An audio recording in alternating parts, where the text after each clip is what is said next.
میں ضروری بن چکا ہوں، مجبوری بن چکا ہوں۔ یہ ان کی سمجھ تھی، ان کی غلط فہمی تھی۔ وہ نہیں جانتے تھے کہ عمران خان صاحب ایسی غلط فہمیاں بڑی آسانی سے دور کر دیتے ہیں۔ پی ٹی آئی کے اندر یا ورکر ہوتا ہے یا عمران خان ہوتا ہے، بیچ کی قیادت ریلیونٹ کیسے رہے گی؟ ورکر اور خان دونوں کو پلیز کر کے، وگرنہ ریلیونٹ ہو جائیں گے۔ تو کچھ عرصہ پہلے علی ظفر اور مشال یوسف ملے تھے عمران خان سے۔ وہاں عمران خان صاحب نے کہا تھا کہ دل چاہتا ہے کہ میں ان کو ان کے عہدے سے ہٹا دوں۔ اس بات کی تصدیق مجھے صدیق جان صاحب اور 2-4 اور رپورٹرز نے کی جو اڈیالہ کے معاملات کو دیکھتے ہیں۔ تب وہ بات بچ گئی، اور تب 2 لوگ جو ملے ان میں سے ایک نے علی امین کو یہ ثابت کرنے کی کوشش کی کہ میں نے تمہیں بچایا ہے۔ اس کے ساتھ جو بنیادی بات ہے وہ یہ ہے کہ علی امین نے جو کمٹمنٹس دی تھیں یا جو خواب دکھائے تھے اپنی کابینہ یا پی ٹی اے کی قیادت کو، جب بھی ان کے اوپر ملبہ آتا تھا تنقید کا، تو علی امین یہ کہا کرتے تھے کہ میں رابطے میں ہوں۔ محسن نقوی صاحب کے ساتھ ان کے رابطے، کور کمانڈر کے ساتھ ان کے رابطے، وفاقی حکومت کے ساتھ ملاقاتوں میں بیٹھتے تھے، جو کہ ایک سی ایم نے بیٹھنا بھی ہوتا ہے، لیکن وہ کہتے تھے میرے روابط ہیں، میں کوئی راہ ڈھونڈنے کی کوشش کر رہا ہوں کہ خان صاحب کو بنی گالہ منتقل کروا لیں یا پشاور منتقل کروا لیں۔ اصل بات یہ ہے کہ پچھلے 4-5 ماہ سے ان کی یہ ساری کہانی فلاپ ہو گئی۔ اسٹیبلشمنٹ نے برملا کہا کہ ہمارا کوئی رابطہ نہیں ہے، اور عمران خان صاحب نے اس کی خود تصدیق کی چند روز پہلے کہ میرا کسی سے کوئی رابطہ نہیں ہے، آئندہ کسی نے کوئی رابطہ کرنا بھی ہے تو وہ جیل آ کے مجھ سے خود ملے۔ اس سے ثابت ہو گیا کہ جو بھی رہنما ٹرک کی بتی کے پیچھے لگا رہے تھے وہ سب غلط فہمی کا شکار تھے۔ بالکل ویسے ہی جیسے باہر بیٹھے کچھ یوٹیوبر ٹرک کی بتی کے پیچھے لگاتے ہیں، وہ بھی بالکل ایسی ہی ٹرک کی بتی تھی جیسی علی امین گنڈا پور نے اپنی پارٹی اور اپنی کابینہ کو دکھا رکھی تھی۔ غلط تھا وہ۔ یہ سب سے بنیادی وجہ ہے کہ جب یہ پتہ چلا کہ یہ بندہ تو نہ بیانیاں اٹھا سکتا ہے، اور بیانیاں نہ اٹھانے کی وجہ سے جو بیانیاں دے رہا ہے کہ میں رابطہ کاری میں کچھ کر سکتا ہوں، وہ بھی غلط ہے۔ تو دونوں چیزیں جب وہ کارڈ شو ہو گئے، ان کا جانا ٹھہر چکا تھا۔ جلتی پہ تیل کا کام کس نے ڈالا؟ علیمہ خان صاحبہ کے اوپر براہ راست الزام کہ ایم آئی کی ایجنٹ ہیں، ان کے صاحبزادوں کے اوپر الزام۔ یہ علی امین گنڈا پور صاحب نے آبویسلی جس فریق کو رام کرنے کے لیے کیا، علی امین کو امید تھی کہ چونکہ میں نے بہت بڑا کام کیا تو میری سی ایم چپ بچ جائے گی۔ ایسا نہیں ہو سکا۔ یہ تیسری وجہ تھی۔ کوئی بھی بھائی ہو وہ اپنی بہن کے بارے میں ایسے جملے نہیں سن سکتا، وہ بہن جو مسلسل اڈیالہ کے باہر چکر لگا رہی ہوتی ہے۔ تو یہ ساتھ پارٹی کے اندر سے بھی لوگ جب جا کے عمران خان صاحب سے ملتے تھے تو وہ علی امین کے رویوں کے اوپر بات کیا کرتے تھے۔ اب آ جاتے ہیں کہ اب علی امین کہاں ہیں۔ علی امین پشاور کے لیے روانہ ہو چکے ہیں جب میں آپ سے بات کر رہا ہوں۔ کے پی ہاؤس اسلام آباد چھوڑ دیا ہے۔ علی امین استعفیٰ دینا چاہ رہے تھے بیرسٹر گوہر کو۔ گوہر نے کہا کہ میں تو استعفیٰ نہیں لے سکتا، آپ یہ گورنر کو پیش کریں یا عمران خان کو پیش کریں۔ اب سوال آپ کا کہ کیا علی امین کا استعفیٰ گورنر روک سکتا ہے؟ مجھے لوگوں نے پوچھا۔ گورنر جو ہیں آئین کے آرٹیکل 180/8 اور 130 معاملے میں رہنمائی دیتا ہے، اس کے مطابق گورنر استعفیٰ لینے کے حوالے سے صرف رسمی عہدہ رکھتے ہیں۔ گورنر چاہ کر بھی وزیر اعلیٰ اگر مستعفی ہونا چاہے اس کا استعفیٰ نہیں روک سکتا۔ اگلی بات کہ پارٹی پوزیشن کیا ہے۔ پارٹی پوزیشن یہ ہے کہ 93 اراکین درکار ہیں اس اسمبلی میں سی ایم کو۔ پی ٹی اے کے پاس 92 ہیں اور اپوزیشن کے پاس 53 ہیں۔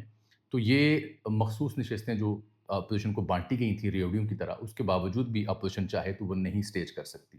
کامران مرزا صاحب سے میری بات ہوئی، جے یو ایف اے کے رہنما ہیں، وہ تو علی امین کے جانے پہ خوش ہیں کیونکہ مولانا اور پی ٹی اے کے بیچ سب سے بڑی رکاوٹ یہی تھی۔ اس کے باوجود کہ مولانا ان کے ساتھ نہیں جڑیں گے، جے یو ایف اے کوئی امیدوار کھڑا نہیں کر رہی۔ نون لیگ اور دیگر اپوزیشن پارٹیاں روایتی طور پر کوئی امیدوار کھڑا کریں گی۔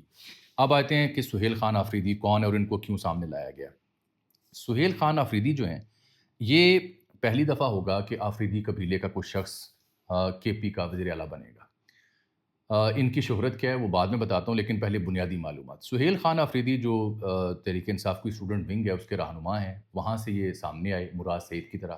آپ یہ سمجھیں کہ مراد سعید ہوں، اظہر مشوانی ہوں، یا ہارڈ ہٹر جو لوگ ہیں، جذباتی لوگ ہیں، جو بیانیے کی جو اگلا لیول ہے اس کو فالو کرتے ہیں، ان میں سے ایک سہیل خان آفریدی ہیں۔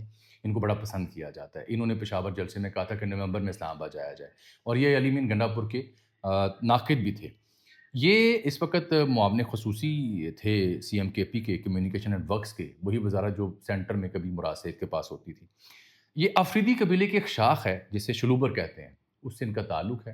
جو اضلاع ضم ہوئے کے پی میں، جیسے خیبر ایجنسی ہوتی تھی اور دیگر ایجنسیاں ہوتی تھیں، ان کو ضم کر دیا گیا، اضلاع کا درجہ دیا گیا۔ تو یہ خیبر کے قریب باجو جمرود سے ان کا تعلق ہے، اور یہ ضم شدہ قبائل میں پہلی بار کوئی شخص ہے جو سی ایم بنے گا۔ اس حوالے سے تو یہ خوش آئند ہے۔ دوسرا خوش آئند یہ کہ اسٹوڈنٹ پالیٹکس سے نکل کے ایک بندہ سامنے آیا۔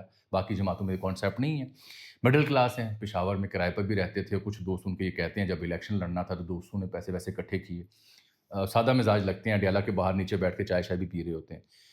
12 جولائی 1989 کو پیدا ہوئے تھے. اکنامکس میں ڈگری کر رکھی ہے. کے پی اسمبلی کا جو حلقہ نمبر 70 ہے وہاں سے جیتے تھے. 30,000 سے زائد ووٹ لیے. ان کے مقابل جو جلال افریدی تھے نون لیگ کے, ان کو 7,000 ووٹ پڑے تھے, مقابلے کوئی نہیں تھا. تو یہ ہے ان کی کوالیفیکیشن. لیکن اصل کوالیفیکیشن کیا ہے؟ ہارڈ ہٹنگ ہے. عمران خان صاحب نے جو گیئر چینج کیا ہے کہ براہ راست اسٹیبلشمنٹ کو انہوں نے رگیدنا شروع کیا, ان کا نام لینا شروع کیا ہے, تو علی امین وہ بوجھ نہیں اٹھا پا رہے تھے. تو ان کی نامینیشن اس لیے کی گئی ہے کہ عمران خان صاحب نے گیئر بدلا ہے. ایک سخت موقف والا بیانیہ جو عمران خان صاحب کا ہے اس کو لے کر کے آگے جو بندہ ہے اس کو نامینیٹ کیا ہے. یہ ان کی راہ میں رکاوٹ کیا ہوگی؟ جب یہ اس کرسی پر بیٹھیں گے جو سی ایم کی کرسی ہے تو وہ کانٹوں کی سیج ہے. وہاں پہ آپ کو ڈے ٹو ڈے افیئر میں کور کمانڈر سے, انٹیریئر منسٹر سے, چیف سیکرٹری سے اور دیگر سے ملاقاتیں کرنی ہیں. وہاں پہ آپ کو جب ادارے آ کے خبر دیں گے کہ صوبے میں ہو کیا رہا ہے تو آپ مہینہ 2 مہینے تو شاید گرم لہجہ اختیار کر سکیں. بعد میں آپ کے لیے مسائل ہوں گے کیونکہ اب ایک نیا دھڑا بھی ہوگا جس کا انہیں سامنا ہوگا. وہ علی مین ان کے چاہنے والے ہیں. یہ آل ٹوگیدر ایک نئی کابینہ ہوگی. جھگڑا صاحب آ سکتے ہیں, منگے صاحب اس میں آ سکتے ہیں, لیکن ہائی ہوپس یہ ہیں پی ٹی آئی کو کہ ان کی نامینیشن سے جو پھڈا پارٹی میں ہوا ہے وہ ختم ہو جائے گا. But I think the other way around. صورتحال ابھی دیکھیے 1-2 ماہ ان کو چلنے دیں اور پھر دیکھتے ہیں. یہ اگلے 2-4 دنوں میں چیزیں اور واضح ہو جائیں گی.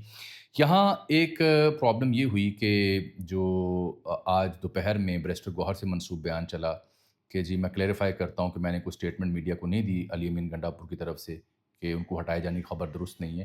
اے آر وائی کے ٹکر تھے جو انہوں نے چلائے بیرسٹر گوہر سے, تو انہوں نے اس کی تردید کی جس پہ شہباز گل نے بڑا دلچسپ لطیفہ بھی لکھا ہوا ہے. عمران ریاض خان صاحب اور سمینہ پاشا اور دیگر جو ہمارے دوست ہیں وہ علی امین گنڈا پور کی رخصتی پہ خاصے خوش تھے اور اسے بڑا خوش آئند قرار دے رہے تھے.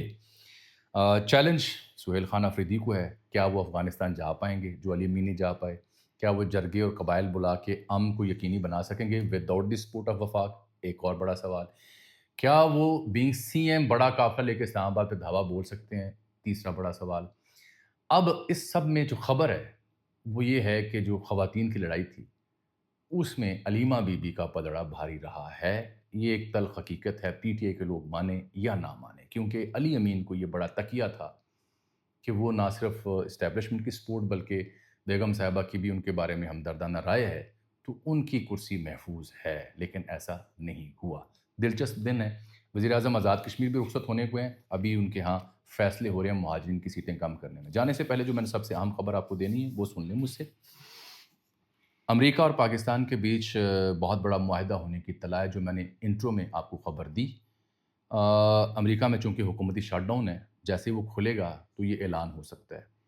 جو کنسائنمنٹ گئی ہے وہاں پہ 2 ٹن کی کو $500 ملین کی, وہ ایک تعارفی تحفہ ہے دکھانے کے لیے کہ یہاں سے یہ نکل سکتا ہے. یہاں سب سے اہم ڈیولپمنٹ اس سلسلے میں جو میں خبر دے رہا ہوں اس کی تصدیق کیسے ہوتی ہے.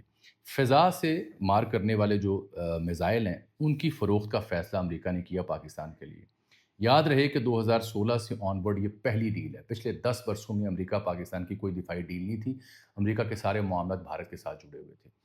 اب 2018 میں $1 ارب کی امریکی اسلحے کی فروخت ہوئی تھی پاکستان کو, جو پھر 2016 میں معاف کیجیے گا 2018 میں یہ کم ہو کے 21 ملین تک رہ گئی تھی. یعنی ایک زمانے میں $1 ارب تک کی دفاعی مصنوعات امریکہ پاکستان کو دیتا تھا. اب میں لکھا غلط ہے, شاید 2016 یا 10 ہے, لیکن 2018 کا میں بتا سکتا ہوں کہ تب یہ 21 ملین تک رہ گئی تھی, کم ہو گئی تھی.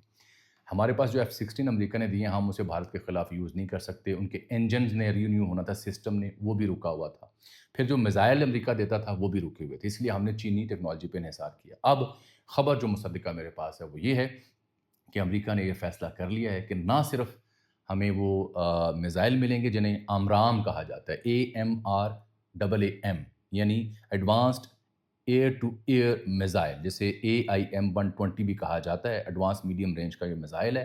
یہ دینے کا فیصلہ اصولی طور پر امریکہ نے کر دیا. جو پیٹ سیٹبرگ ہیں ان کے سیکٹری وار جو کبھی سیکٹری دفاع ہوتے تھے, ان کے آفس سے یہ تصدیق امریکی اخباروں میں چھپی پڑی ہے. اس خبر کا دوسرا حصہ زیادہ اہم ہے, وہ یہ کہ F-16 اس کو اپ گریڈ کرنے کے اوپر بھی امریکہ نے حامی بھر لی ہے. تو یہ ہے دفاعی معاملہ.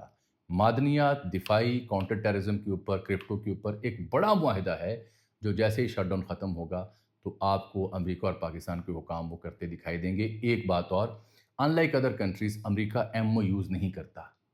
یادداشتوں پر دستخط نہیں کرتا، سیدھا سیدھا کانٹریکٹ اور وہ منظر عام پر لاتے ہیں، لین دین کی بات کرتے ہیں۔